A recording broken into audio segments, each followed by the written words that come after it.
yang dikasihi Tuhan, hari ini kita berkumpul untuk memuji dan memuliakan Tuhan. Kita pada acara minggu pertama setelah Trinitatis. Trinitatis artinya ketritunggalan Allah. Dialah Allah yang telah menjadikan langit dan bumi serta dengan isinya.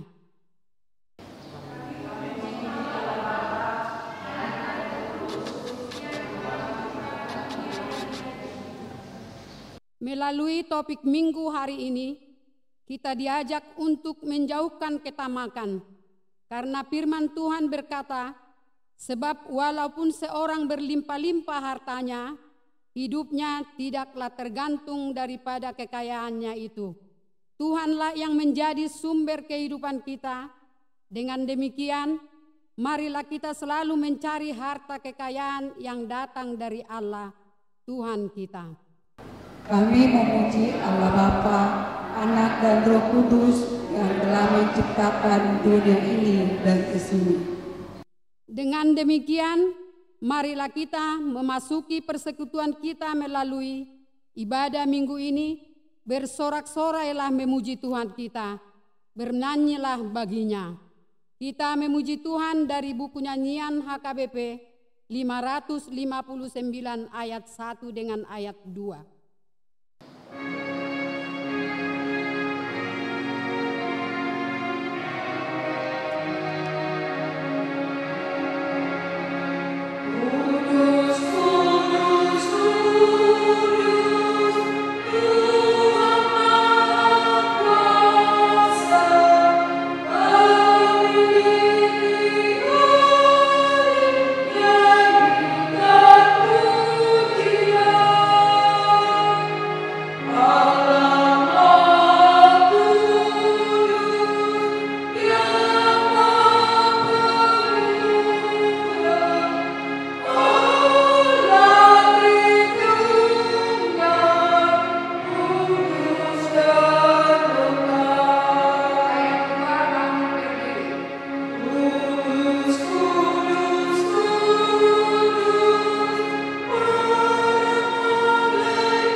Bapa dan nama anaknya Tuhan Yesus Kristus dan nama Roh Kudus yang menciptakan langit dan bumi. Amin. Dunia ini sedang lenyap dengan keinginannya, tetapi orang yang melakukan kehendak Allah tetap hidup selama-lamanya. Haleluya.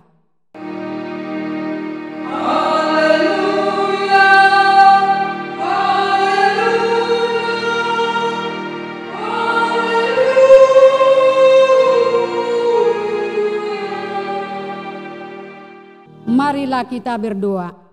Ya Tuhan Allah Bapa kami telah berhimpun saat ini pada hari yang Engkau kuduskan ini. Bukanlah telinga dan hati kami, supaya kami dengan sukacita mendengarkan firman-Mu yang kudus. Dan agar kami memelihara dan menghayati di dalam hati kami, serta penuh pengharapan berdoa kepadamu. Ajarlah kami menghitung hari-hari kami sedemikian, hingga kami beroleh hati yang bijaksana.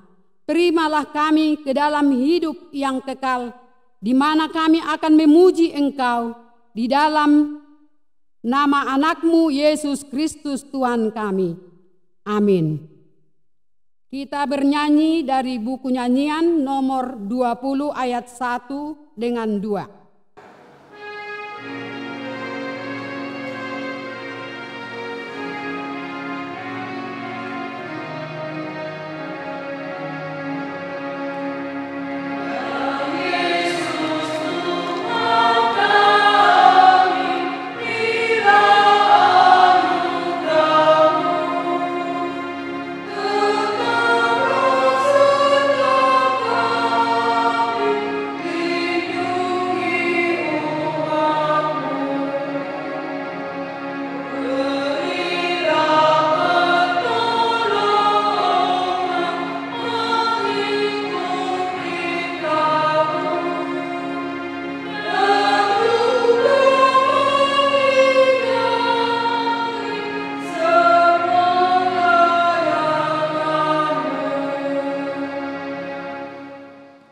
yang menjadi hukum Taurat Tuhan bagi kita, tertulis dalam Amsal pasal 20 ayat 13. Janganlah menyukai tidur, supaya engkau tidak jatuh miskin.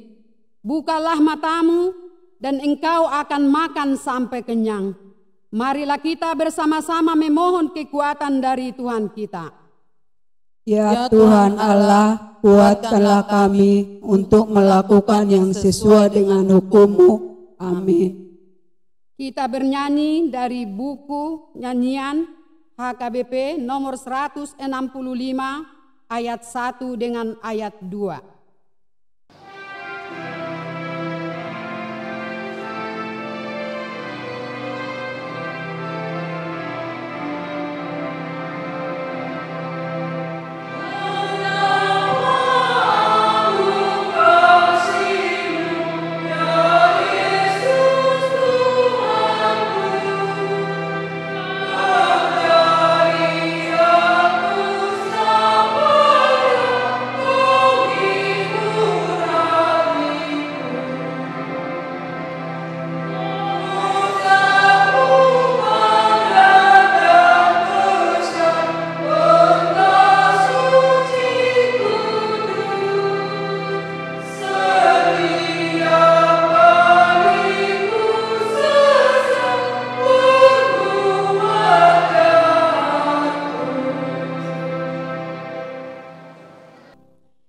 Ya Tuhan Allah Bapa kami yang Maha Kuasa, kami berseru dan memanggil nama-Mu karena kami susah dan gelisah mengingat segala dosa dan kejahatan kami. Kasihanilah kami orang berdosa ini.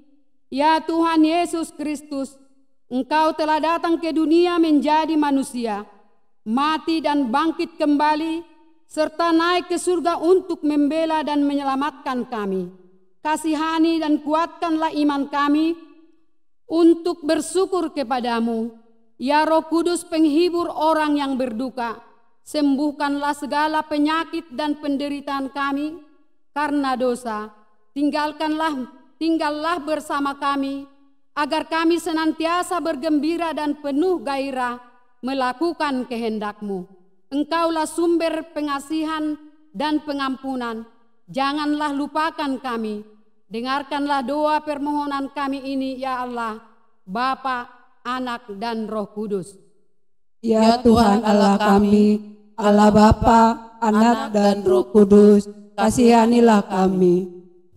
Ya Tuhan Allah kami, Allah Bapa, Anak, dan Roh Kudus, Engkau tahu segalanya yang sedang terjadi pada kami akibat pandemi COVID-19 yang terjadi di dunia ini. Banyak dari saudara-saudara kami yang telah menjadi miskin karena harus kehilangan pekerjaan dan mata pencaharian. Ya Tuhan, jauhkanlah kami dari segala ketamakan, tetapi ajarlah kami untuk saling berbagi kepada sesama kami di dunia ini. Ya Tuhan Allah kami, Allah Bapa, Anak, dan Roh Kudus, jauhkanlah kami dari segala ketamakan. Ya Tuhan Allah kami, Allah Bapa, Anak, dan Roh Kudus, akibat pandemi COVID-19, dengan terpaksa kami harus selalu berlomba dan bersaing untuk mencari kekayaan dan materi di dunia ini. Akibat persaingan tersebut, akhirnya ada di antara kami yang tidak punya waktu untuk memuji dan memuliakan nama-Mu setiap hari. Harta duniawi sudah menjadi tujuan utama bagi kami, karena kami menduga bahwa itulah yang menjadi sumber kehidupan kami. Ternyata semuanya akan sia-sia apabila kami tidak mencari kekayaan di dalam kerajaan-Mu. Ya Tuhan Allah kami, ajar kami untuk menjauhkan segala ketamakan, dan tuntunlah kami untuk mencari kekayaan dalam kerajaan-Mu. Ya Tuhan Allah kami, Allah Bapa, Anak, dan Roh Kudus, jauhkanlah kami dari segala ketamakan. Kasihanilah dan ampunilah segala dosa dan kesalahan kami. Bangunkanlah hati dan jiwa kami, supaya kami dapat meninggalkan segala perbuatan kami yang jahat dan kami beroleh hidup yang baru di dalam Yesus Tuhan kami. Amin.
Janji Tuhan akan keampunan dosa kita. Karena semua orang telah berbuat dosa dan telah kehilangan kemuliaan Allah, dan oleh karena kasih karunia telah dibenarkan dengan cuma-cuma karena penebusan dalam Kristus Yesus. Kristus Yesus telah ditentukan Allah menjadi jalan pendamaian karena iman dalam darahnya. Kemuliaan bagi Allah di tempat yang maha tinggi. Amin. Kita memuji Tuhan dari buku nyanyian HKBP nomor 690 ayat 1 dengan ayat 3.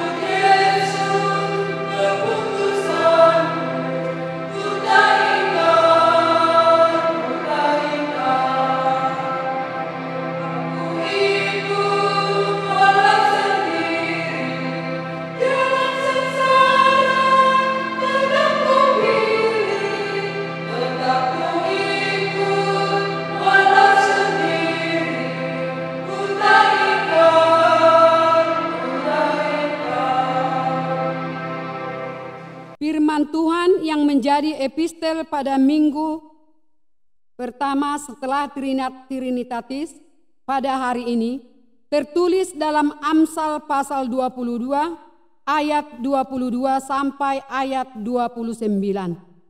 Janganlah merampasi orang lemah karena ia lemah, dan janganlah menginjak-injak orang yang berkesusahan di pintu gerbang. Sebab Tuhan membela perkara mereka dan mengambil nyawa orang yang merampasi mereka. Jangan berteman dengan orang yang lekas gusar, jangan bergaul dengan seorang pemarah. Supaya engkau jangan menjadi biasa dengan tingkah lakunya dan memasang jerat bagi dirimu sendiri. Jangan engkau termasuk orang yang membuat persetujuan dan yang menjadi penanggung hutang. Mengapa orang akan mengambil tempat tidurmu dari bawahmu bila engkau tidak mempunyai apa-apa untuk membayar kembali? Jangan engkau memindahkan batas tanah yang lama yang ditetapkan oleh nenek moyangmu. Pernahkah engkau melihat orang yang cakap dalam pekerjaannya? Di hadapan raja-raja ia akan berdiri, bukan di hadapan orang-orang yang hina. Demikian firman Tuhan. Berbahagialah orang yang mendengarkan firman Allah serta memeliharanya dalam hatinya. Amin. Kita bernyanyi dari buku nyanyian HKBP nomor 724 ayat 1 dengan ayat 4.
marilah kita bersama-sama mengaku iman kepercayaan kita, sebagaimana teman-teman seiman di seluruh dunia, kita bersama-sama mengucapkannya. Aku percaya kepada Allah, Bapa yang Maha Kuasa, Khalik langit dan bumi. Aku percaya kepada Yesus Kristus, Anaknya yang tunggal Tuhan kita, yang dikandung daripada Roh Kudus, lahir dari anak darah Maria, yang menderita sengsara di bawah pemerintahan Pontius Pilatus, disalibkan, mati dan dikuburkan, yang turun dalam kerajaan maut. Pada hari yang ketiga, bangkit pula dari antara orang mati, naik ke surga, duduk di sebelah kanan Allah, Bapa yang Maha Kuasa. Dari sana akan datang kelak untuk menghakimi orang yang hidup dan yang mati. Aku percaya kepada Roh Kudus dan adanya satu gereja yang kudus, persekutuan orang kudus, pengampunan dosa, kebangkitan daging, dan hidup yang kekal. Amin. Kita memuji Tuhan dari buku nyanyian, buku HKBP 716 ayat 2.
Himbauan. Dihimbau bagi seluruh jemaat dan parhalado untuk tetap melaksanakan ibadah minggu dan kebaktian keluarga, manang pertanyaan di rumah masing-masing dengan menggunakan paduan tata ibadah yang tetap dipersiapkan oleh gereja. Untuk itu kepada seluruh jemaat gereja HKBP Palu untuk tetap mengikuti protokoler yang ditetapkan oleh pemerintah sembari menunggu perkembangan selanjutnya. 2. HKBP Palu peduli berdiakonia. Dalam rangka menindaklanjuti kegiatan bakti sosial gereja kita untuk tahap kedua, kami menggugah hati saudara-saudara, penatua dan jemaat gereja kita yang tergerak hati untuk menyalurkan bantuan melalui gereja yang akan diberikan kepada jemaat dan saudara-saudara kita, manang bangsa Batak dan yang lainnya. Dalam menyerahkannya ke gereja dengan mengisi buku daftar penyerahan bantuan yang telah disediakan. Bagi saudara dan jemaat yang dengan sukacita mau memberikan donasi berupa bentuk uang, dapat menyalurkan lewat rekening HKBP Palu Peduli Berdiakonia, Bank Mandiri nomor rekening 15100003639. Atas perhatian dan partisipasinya disampaikan terima kasih.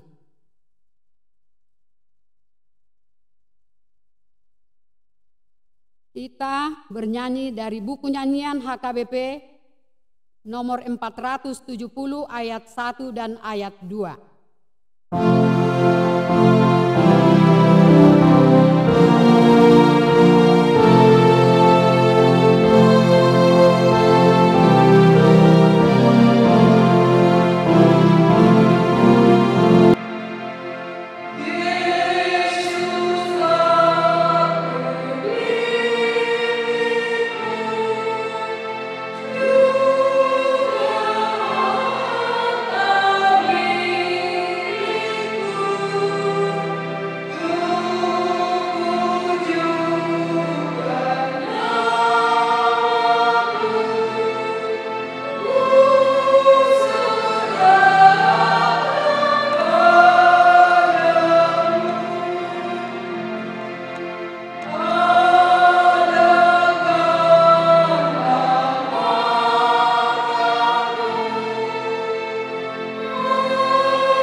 damai sejahtera Allah yang melampaui segala akal dan pikiran. Itulah memelihara hati dan pikiranmu di dalam Kristus Yesus Tuhan kita. Amin. Selamat hari Minggu bagi kita semua jemaat yang dikasihi oleh Tuhan Yesus. Minggu kita pada hari ini, minggu pertama setelah Trinitatis, selalu mengajak dan mengingatkan kita bahwa Allah Tritunggal selalu bersama dan menyertai kita. Firman Tuhan yang menjadi renungan dalam menyirami kerohanian kita tertulis dalam Injil Lukas pasal 12 dimulai dari ayat ke-13 hingga ayat 21. Lukas pasal 12 ayat 13 hingga ayat 21. Demikian bunyi firman Tuhan. Orang kaya yang bodoh. Seorang dari orang banyak itu berkata kepada Yesus, "Guru, katakanlah kepada saudaraku, supaya ia berbagi warisan dengan aku."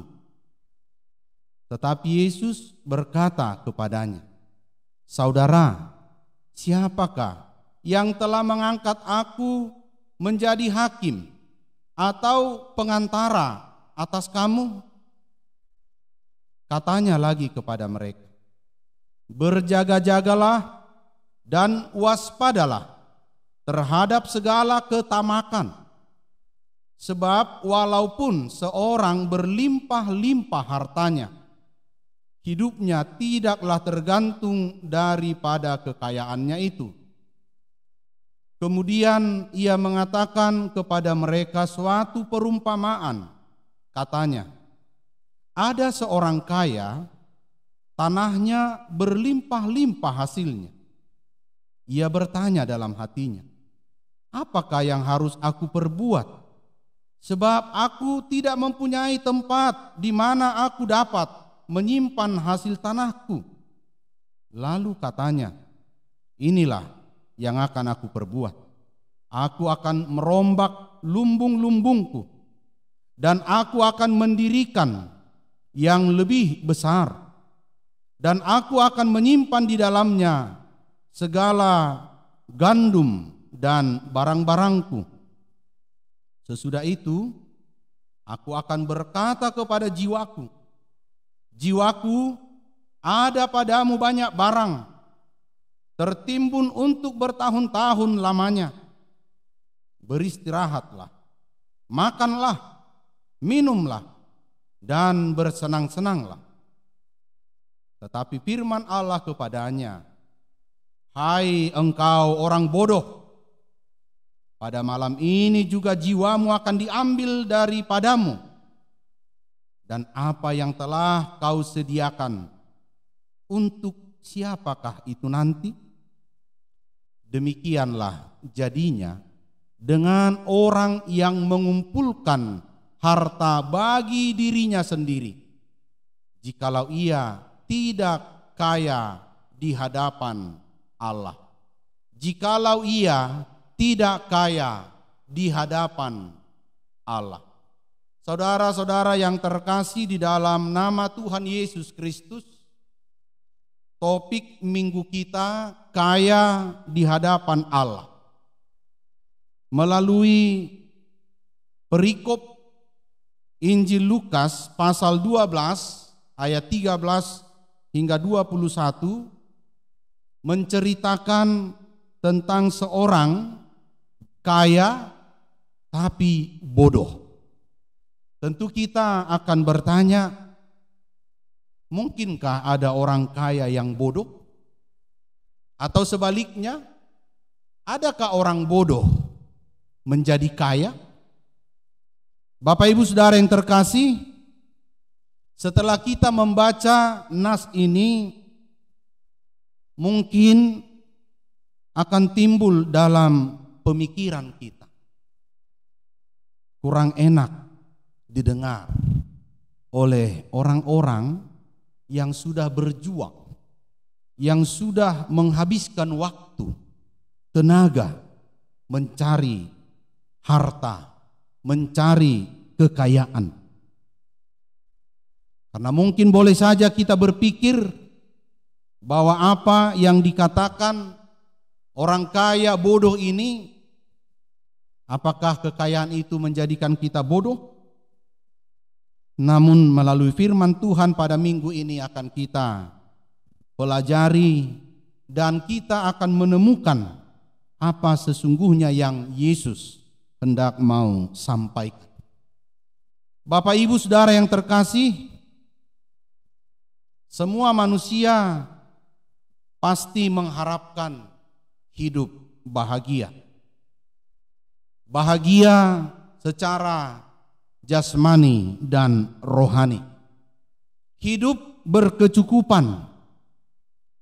Terlebih lagi memiliki banyak uang, memiliki banyak harta, memiliki banyak kekayaan. Itu sah dan lumrah. Tapi setelah kita nanti akan melihat, mendengarkan firman Tuhan ini, yang menjadi hal yang penting, bagaimana kita memahami dan seperti apa kita mencermati dan berorientasi dalam seluruh harta kekayaan yang kita dapatkan dalam kehidupan ini. Ibu bapak saudaraku yang terkasih, bagaimana kita menyikapi kehidupan kita di tengah-tengah dunia ini? Tentunya lewat firman Tuhan hari ini kita akan lebih memahami dan mengerti. Dari Lukas pasal 12 ayat 13 hingga 21 kita belajar banyak hal. Dalam perikop ini mengisahkan tentang seorang yang datang kepada Yesus. Dia mengajukan permintaan, bukan pertanyaan. Padahal yang lazim ketika kita mendengarkan semacam pengajaran, khotbah, wejangan atau apapun namanya, biasanya orang pasti bertanya tentang topik yang sedang dibicarakan, tentang materi yang sedang disampaikan. Bahwa sebelum nas ini Yesus mengajar, memberi pengajaran yang khusus bagi murid-muridnya, bagi orang-orang yang mengikut dia. Tetapi setelah itu ada seorang yang datang kepada Yesus dan menyampaikan permintaannya. Apa yang dia minta?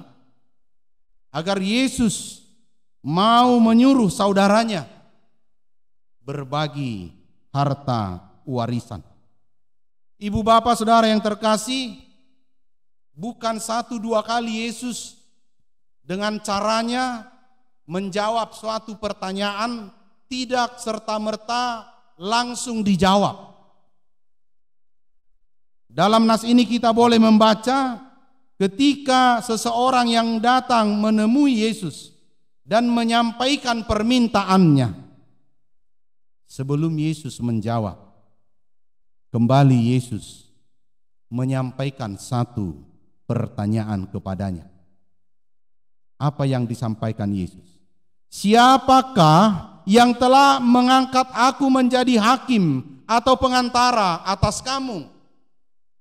Ibu bapak saudara yang terkasih, apa yang bisa kita lihat dari sini? Yang pertama, Yesus sangat menjunjung tinggi, menghargai nilai-nilai kehidupan, budaya yang mereka lakukan atau hidupi. Yesus tahu hak-hak privasi orang-orang dalam kehidupannya, termasuk menyangkut harta warisan. Kemudian Yesus tidak mau terlalu jauh terjebak dan bahkan mencampuri urusan orang lain. Maka Yesus melalui pertanyaannya hendak menyadarkan, hendak mengingatkan seseorang yang datang kepadanya. Adakah saudara telah mengangkat aku menjadi hakim? Telah mengangkat aku menjadi perantara di antara kamu? Karena Yesus tahu ada hukum yang mengatur mereka untuk melakukan apa yang dinamakan pembagian harta warisan. Bapak Ibu Saudara yang terkasih, tentunya Yesus tidak langsung menjawab bahwa Yesus juga tahu apa yang ada dalam pikiran orang yang datang kepadanya. Apa yang telah menguasai pikirannya, apa yang telah menguasai kehidupannya, yaitu harta atau kekayaan. Secara manusiawi memang harus kita akui, harta kekayaan tidak pernah bisa lepas dari kehidupan kita. Siapapun dia, dimanapun kita berada, dan sebagai apapun jabatan kita. Untuk itu, mari kita melihat lebih dalam lagi nas ini. Bagaimana Yesus memahami situasi itu? Sehingga dia lewat pertanyaannya menyampaikan suatu kritikan bagi orang yang datang kepadanya.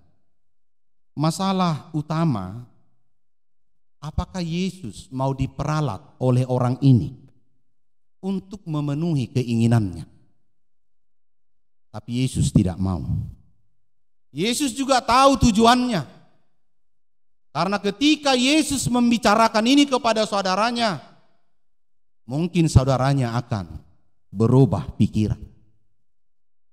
Tapi Yesus memahami, jangan-jangan di antara mereka ini ada perselisihan. Di antara mereka ini ada masalah. Ini sering Bapak Ibu Saudara yang terkasih, bahkan sampai zaman kita sekarang ini masalah yang sangat fenomenal. Banyak orang bersaudara, kakak beradik, akhirnya tercerai-berai oleh karena harta warisan, oleh karena keinginan memiliki lebih dari apa yang sudah ada padanya. Oleh karena itu Yesus memberi dia pengajaran yang sangat berharga agar dia menyadari hak-hak orang-orang dalam kehidupannya. Ibu bapak saudara yang terkasih, oleh karena itulah Yesus tidak langsung menjawab, karena mungkin saja akan menimbulkan polemik, menimbulkan perselisihan di antara mereka yang bersaudara dalam satu keluarga. Untuk itu Yesus bahkan tidak memberi ruang untuk permintaan yang dia ajukan.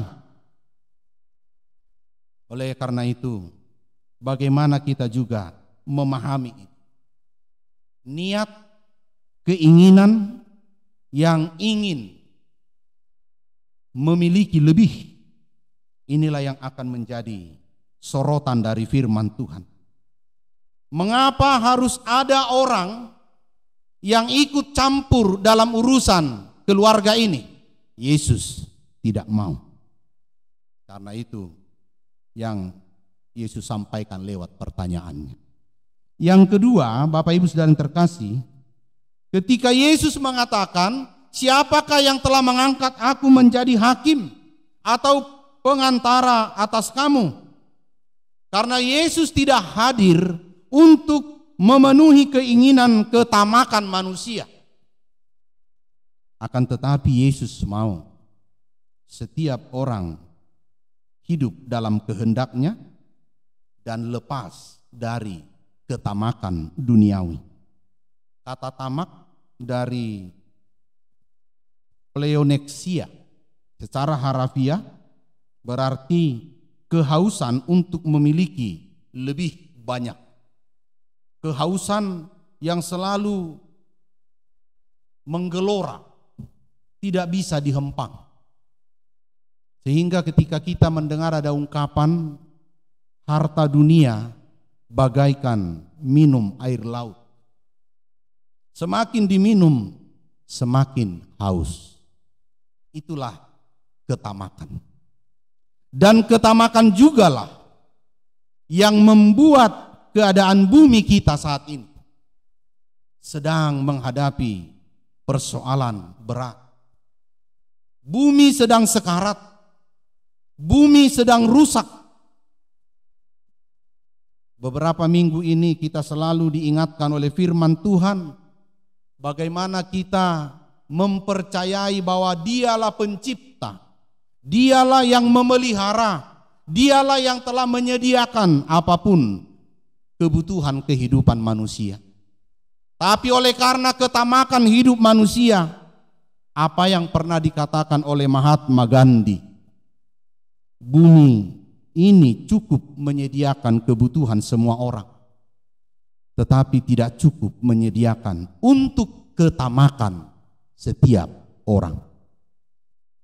Maka apapun yang Tuhan berikan dalam kehidupan kita, oleh karena ketamakan yang tidak bisa diatasi, maka dunia ini pun akan mengalami goncangan yang luar biasa.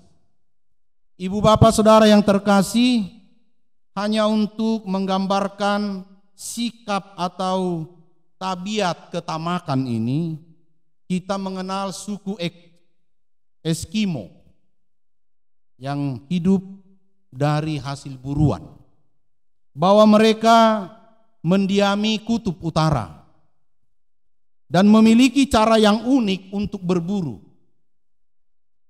Berburu serigala yang akan mereka jadikan santapan setiap hari, kebutuhan makanan mereka. Maka mereka akan mengambil pisau yang sangat tajam, lalu merendamnya di dalam darah hewan yang lain.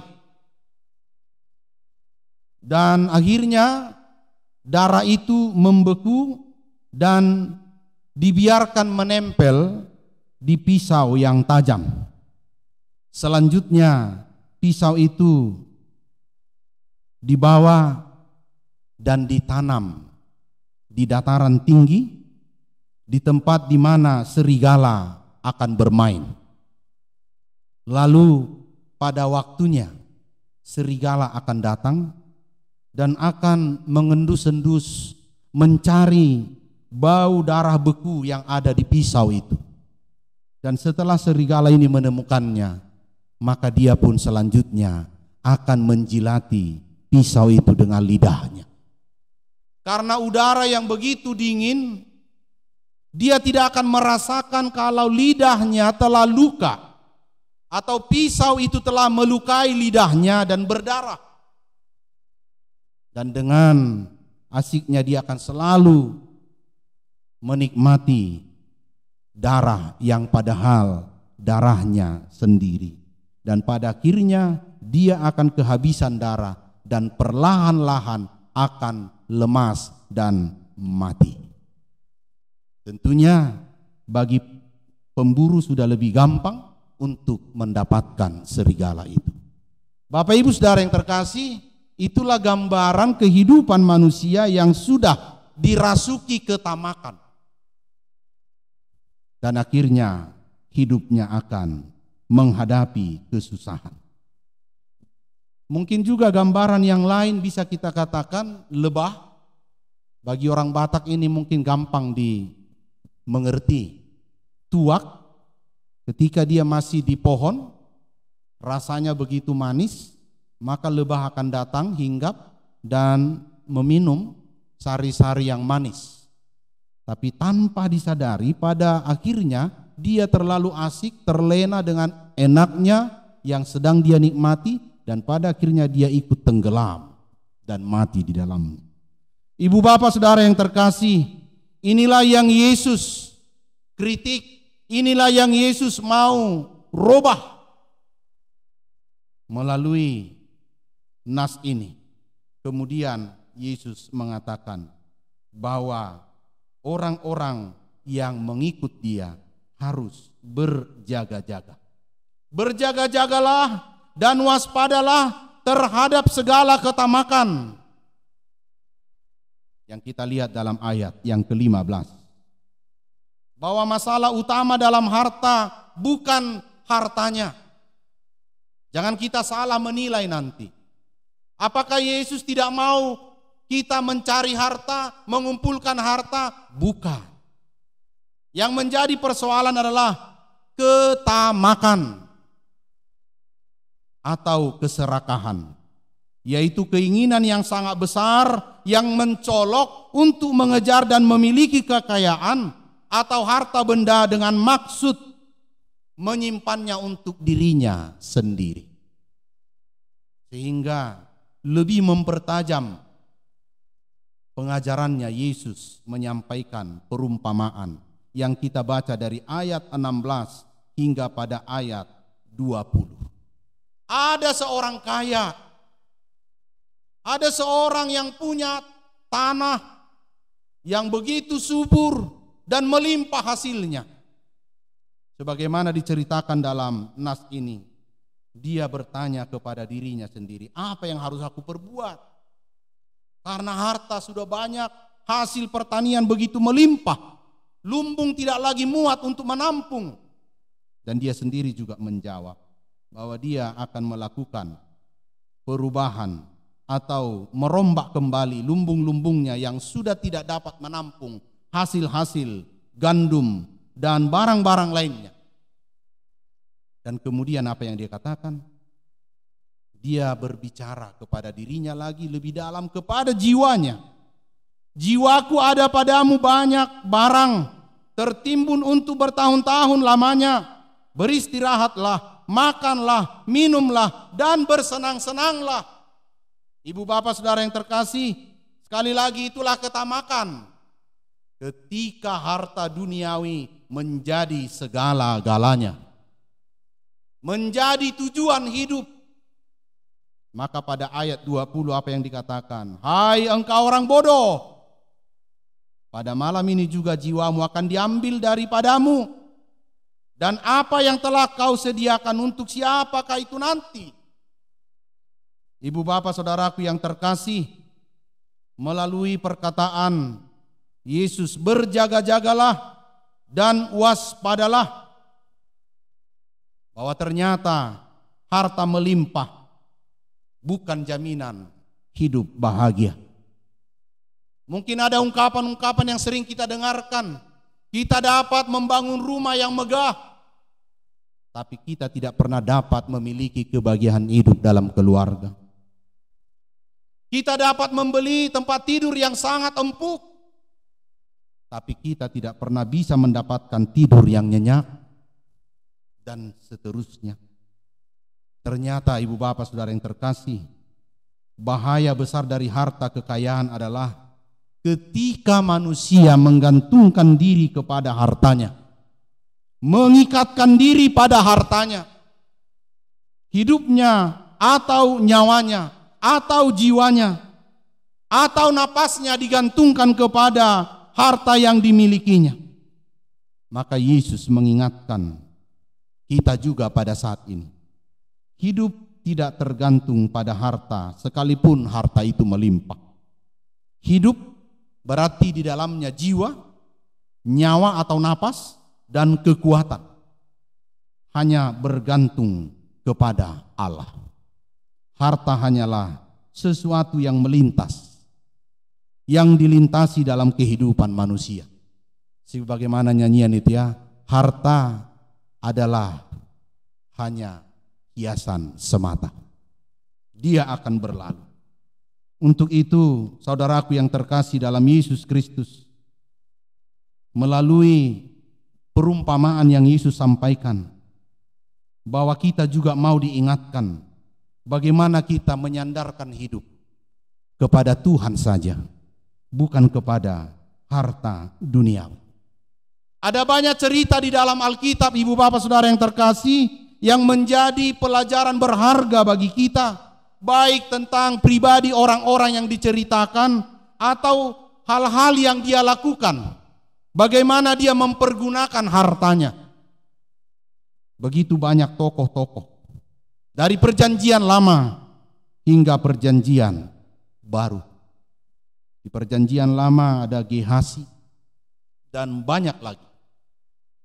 Salah satu bahkan murid Yesus telah dikuasai oleh ketamakan, Yudas Iskariot. Demi uang dia berkhianat. Demi uang dia melakukan tindakan untuk penangkapan Yesus. Ada lagi Demas yang mencintai dunia, atau dengan kata bahasa lain gila harta. Pada akhirnya dia meninggalkan Paulus. Dia tidak lagi setia. Dia menjadi murtad. Dan banyak lagi ibu bapak saudara yang terkasih. Bahkan jika kita menyelidiki Alkitab, kita akan menemukan banyak cerita tentang uang dan harta. Uang dan harta.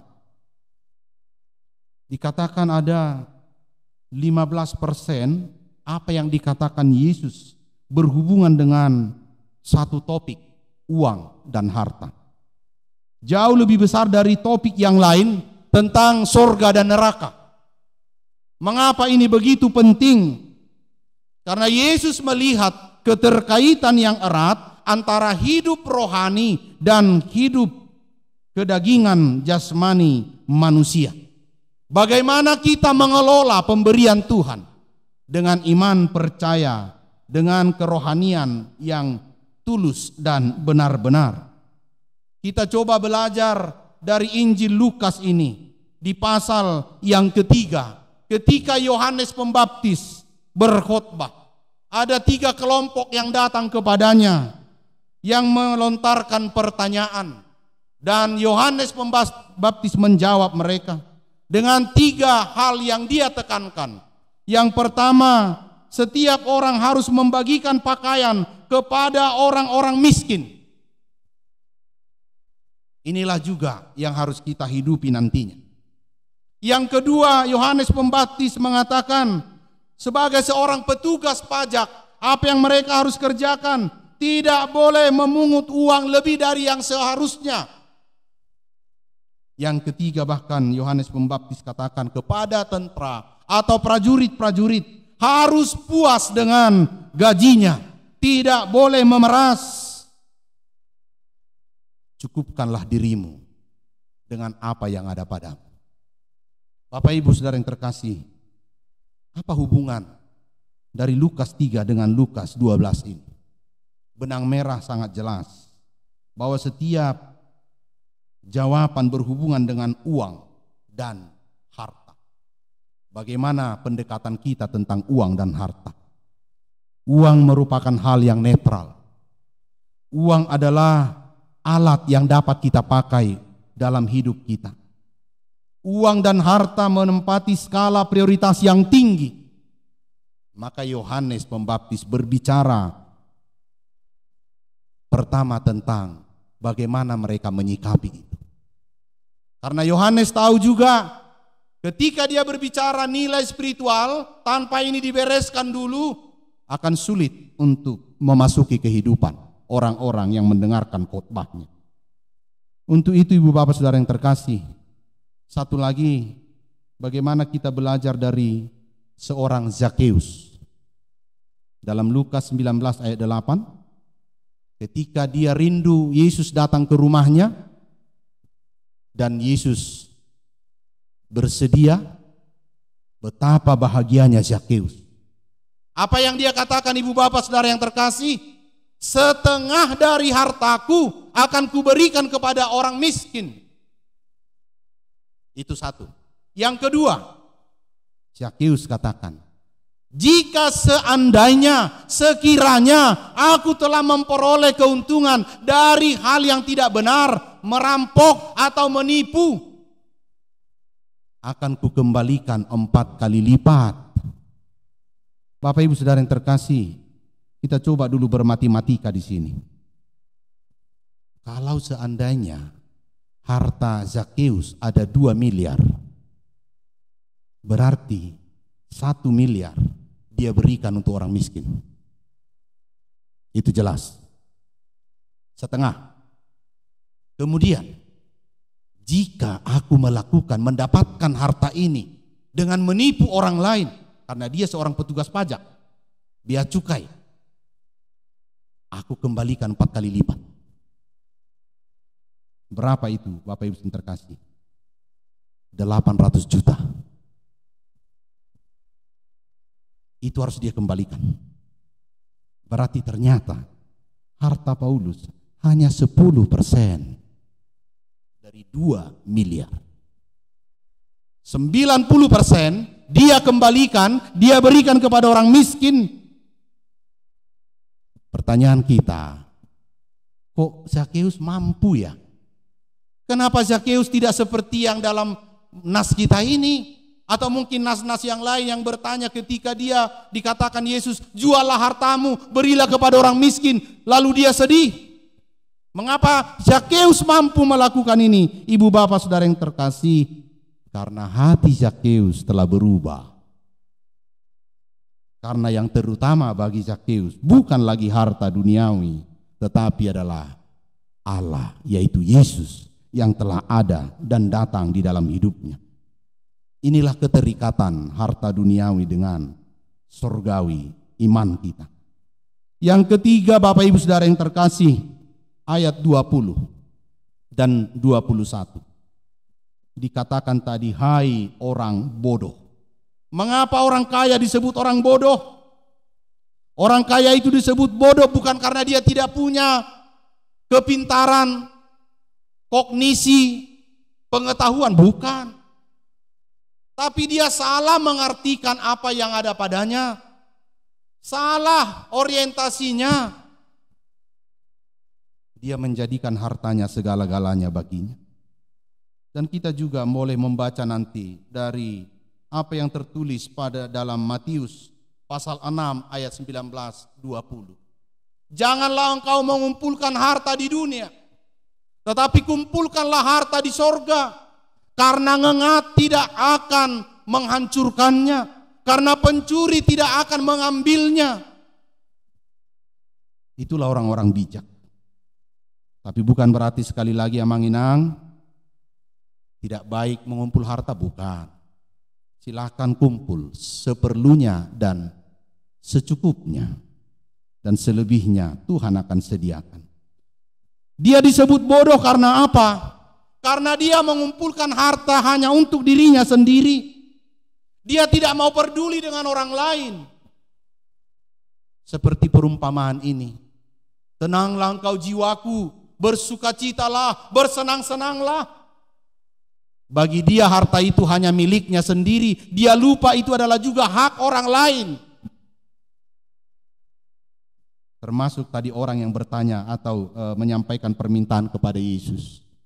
Yesus tahu dia gila harta. Ini bahaya ini. Hidup hanya untuk diri sendiri.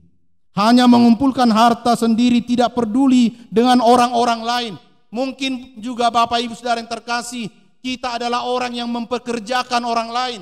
Katakanlah dia pembantu di rumah kita atau karyawan kita di kantor dan sebagainya. Nas ini juga mengingatkan kita, janganlah perlakukan mereka semena-mena. Tetaplah berpikir akan kehidupan mereka. Dan juga situasi kita pandemik sekarang yang sedang kita hadapi. Jangan pernah kita hanya mementingkan diri sendiri. Ini saatnya kita menunjukkan kualitas iman kita yang mau berbagi kepada orang-orang di sekitar kita. Ibu bapak saudara yang terkasih, apa yang harus kita perhatikan dari peringatan Yesus ini? Mari bertanya kepada diri sendiri. Apakah ada sifat pada kita hanya mementingkan diri sendiri atau tamak?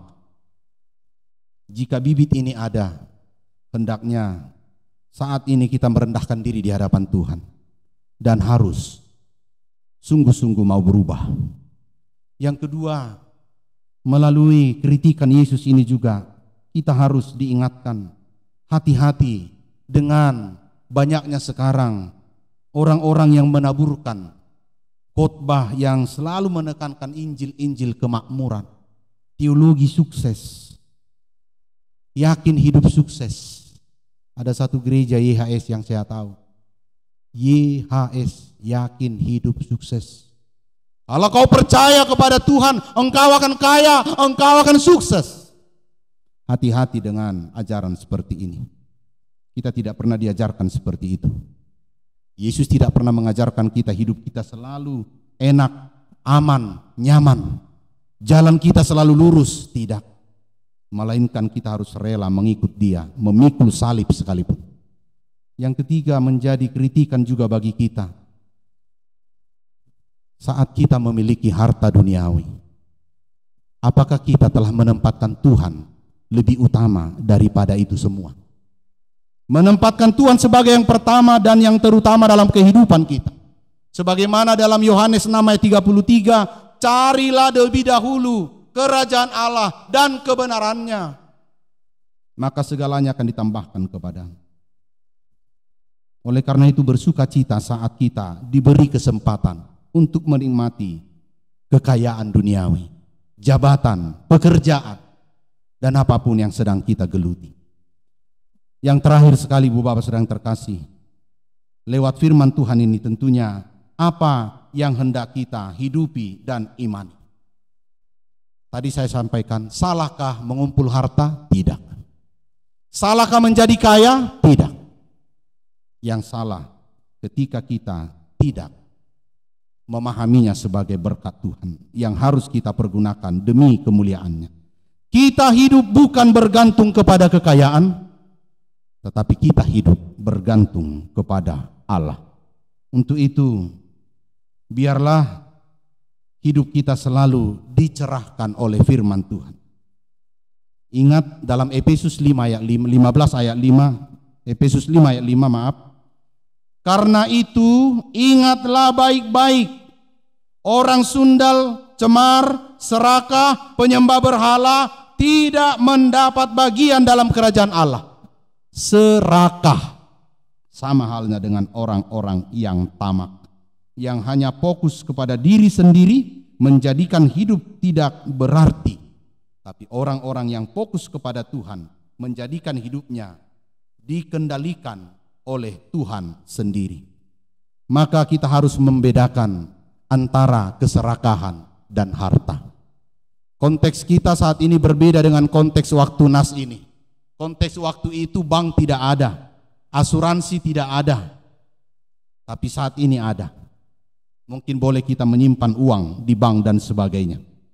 Tapi ingat tadi Tuhan katakan, harta yang berharga yang sangat luar biasa bagi kita adalah harta di surga. Yang kemudian Bapak Ibu Saudara yang terkasih, ayat terakhir mengatakan agar kita menjadi kaya di hadapan Tuhan. Seperti apakah kaya di hadapan Tuhan? Itulah yang telah dilakukan oleh Zakheus. Dia mau peduli berbagi kepada orang lain. Dia tidak menikmati hidupnya sendiri. Orang yang tidak kaya di hadapan Allah hanya hidup untuk dirinya. Tapi sebaliknya orang yang kaya di hadapan Allah akan selalu melimpah dengan syukur dan membaktikan hidupnya kepada Allah. Untuk itu, marilah kita belajar melakukan hal-hal yang penting di dalam kehidupan kita, mengutamakan Tuhan yang telah memberikan segala kebutuhan kehidupan kita. Dan selalulah hati-hati dengan apa yang pernah Paulus katakan dalam 1 Timotius 6 ayat 10, akar segala kejahatan adalah cinta akan uang. Maka banyak orang melakukan perbuatan-perbuatan yang tidak terpuji demi mendapatkan harta. Banyak contoh, anak dijual, istri digadaikan, dan yang lainnya demi mendapatkan harta duniawi ini. Maka kaya di hadapan Tuhan bahwa kita sungguh-sungguh menyandarkan hidup kita hanya kepadanya, maka kita pun akan beroleh lebih dari apa yang kita harapkan. Kiranya Tuhan memberkati kita sehingga kita juga sungguh-sungguh mengumpulkan harta surgawi dengan beriman dan berbakti hanya kepada Tuhan. Amin. Mari kita berdoa. Terima kasih Tuhan atas firman-Mu yang sedemikian berkuasa telah menggugah kehidupan kami. Bahwa betapa seringnya kami hidup di dalam diri kami sendiri. Betapa seringnya kami seperti seseorang yang datang kepadamu, yang menginginkan lebih dari apa yang telah dia miliki. Betapa seringnya kami juga memahami harta kekayaan duniawi ini hanya untuk kesenangan kami semata. Tapi lewat firman-Mu Tuhan mengingatkan kami bahwa seluruh pemberian Tuhan adalah berkat yang harus kami syukuri, yang harus kami pergunakan untuk kebaikan kami, untuk keperluan kami dan orang-orang di sekitar kami. Ketamakan, keserakahan kiranya menjauh dari kami. Karena harta yang paling berharga bagi kami adalah Tuhan sendiri. Ketika kami telah memiliki Tuhan, bahwa kami telah memiliki segala-galanya. Itulah menjadi pengajaran yang sangat berharga bagi kami pada saat ini. Kiranya kesempatan hidup yang Tuhan berikan bagi kami, mengumpulkan harta duniawi, mencari bekal hidup, Tuhan memberkati kami. Dan sekiranya kami telah memperolehnya, mendapatkannya, baik harta, kekayaan, jabatan, pekerjaan, kami diingatkan oleh firman Tuhan hari ini untuk menerimanya, memakainya demi kemuliaan Tuhan. Baik terhadap sesama kami, terlebih di hadapan Tuhan. Jangan kiranya duniawi menguasai kehidupan kami, tapi firman-Mu lah kekayaan kami yang sesungguhnya.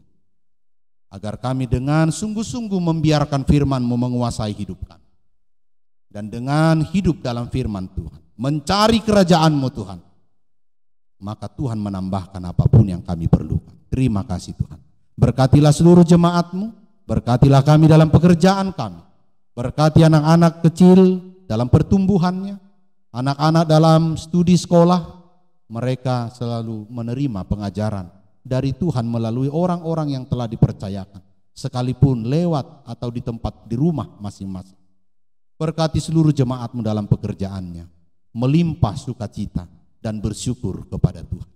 Terima kasih Tuhan, ampuni segala dosa kami, agar kami layak menerima berkat.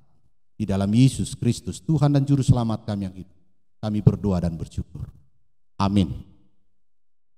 Kita sambut firman Tuhan dengan menaikkan lagu pujian buku nyanyian HKBP nomor 691 ayat pertama dan seterusnya, sembari kita mengumpulkan persembahan dalam rasa syukur dan sukacita kepada Tuhan. Mari kita bernyanyi.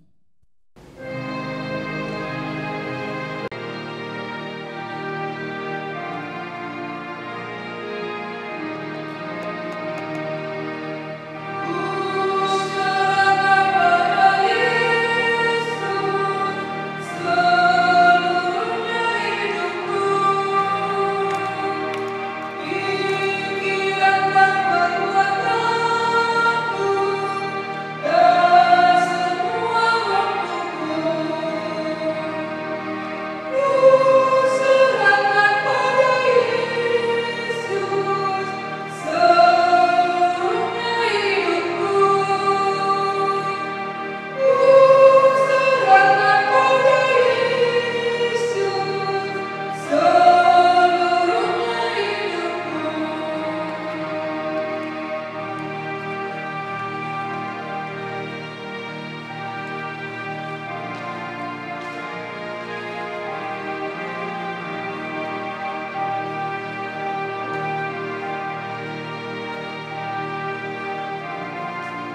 Saudara-saudara, marilah kita naikkan segala hormat dan pujian kepada Allah Bapa, Anak dan Roh Kudus.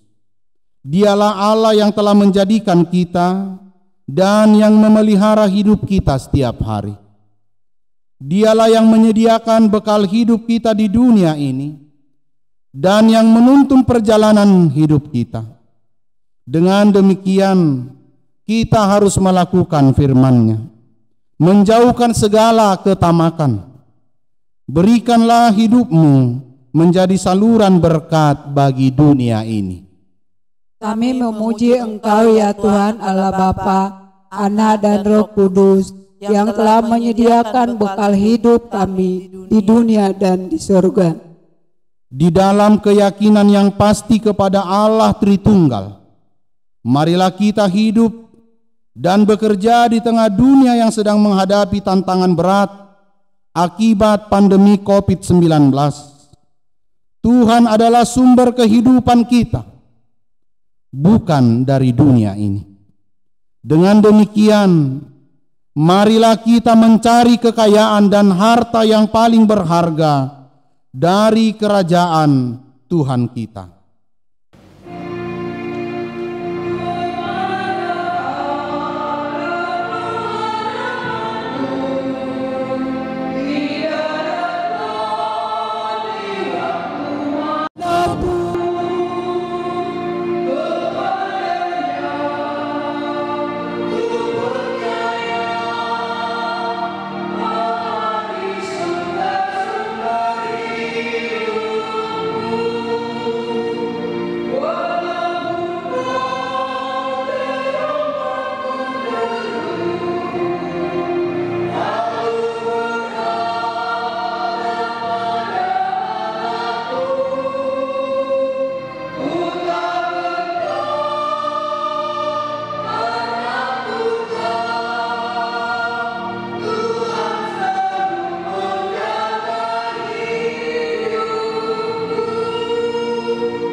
Marilah kita berdoa menyerahkan persembahan kita. Ya Allah Bapa kami yang di sorga, kami mengaku bahwa Tuhan adalah sumber dari segala karunia yang melimpah dalam kehidupan kami masing-masing. Sebahagian daripada karunia itu, kami serahkan kembali sebagai persembahan kepada Tuhan. Terimalah dan berkatilah persembahan umat-Mu ini, agar dapat kami pergunakan untuk pekerjaan dan pelayanan kerajaan Tuhan di dunia ini.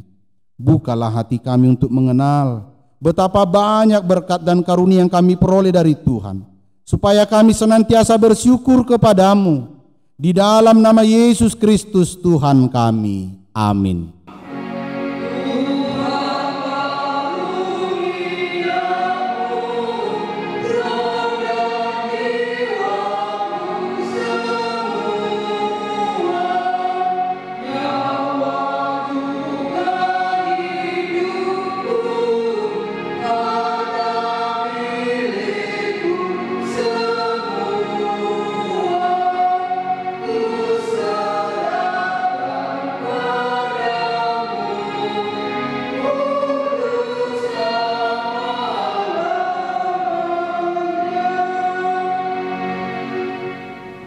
Bapa kami yang di surga, dikuduskanlah namamu, datanglah kerajaanmu, jadilah kehendak-Mu di bumi seperti di surga. Berikanlah kami pada hari ini makanan kami yang secukupnya, dan ampunilah kami akan kesalahan kami, seperti kami juga telah mengampuni orang yang bersalah kepada kami. Dan janganlah membawa kami ke dalam pencobaan, tetapi lepaskanlah kami daripada yang jahat.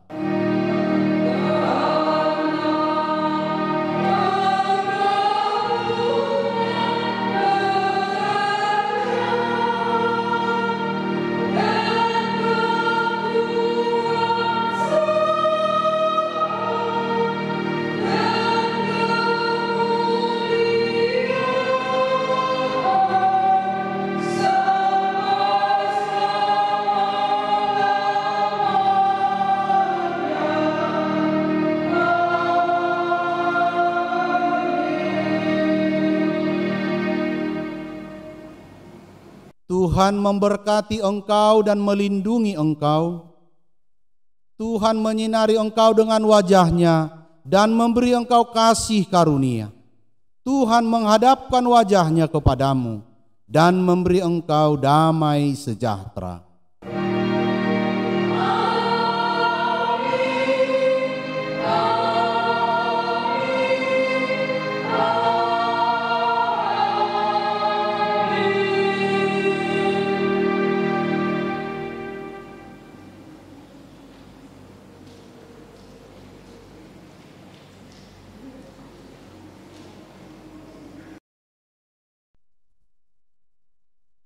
Bapak Ibu Saudara yang terkasih, jemaat Tuhan, terkhusus bagi kita HKBP Palu, bersukacita telah melaksanakan ibadah minggu pertama setelah Trinitatis, dan firman Tuhan telah membekali kita menjalani hidup sebagaimana yang Dia kehendaki. Ada beberapa hal yang perlu kami sampaikan menyangkut keadaan kita. Mungkin kita telah mendengar banyak informasi atau berita, daerah-daerah, kota-kota lain telah memulai kehidupan kebaharuan yang baru atau new normal life. Namun untuk kita yang ada di Kota Palu, kami berharap khususnya jemaat HKBP Palu selalu tanggap dengan informasi yang ada untuk menanggapi dan juga mengkritisi. Oleh sebab itu, langkah-langkah yang perlu kita lakukan tetap menjaga kesehatan, mengikuti protokoler, dan pada waktunya kami akan memberitahukan jika seandainya gereja kita telah diperkenankan untuk melakukan kembali ibadah di dalam gedung gereja. Untuk itu Tuhan memberkati kita dalam setiap aktivitas dan kehidupan kita. Hari ini dari kami para pelayan ibadah minggu pertama setelah Trinitatis menyampaikan salam sukacita. Untuk itu sambutlah salam dari kami pelayan ibadah hari ini. Selamat hari Minggu bagi kita semua. Horas.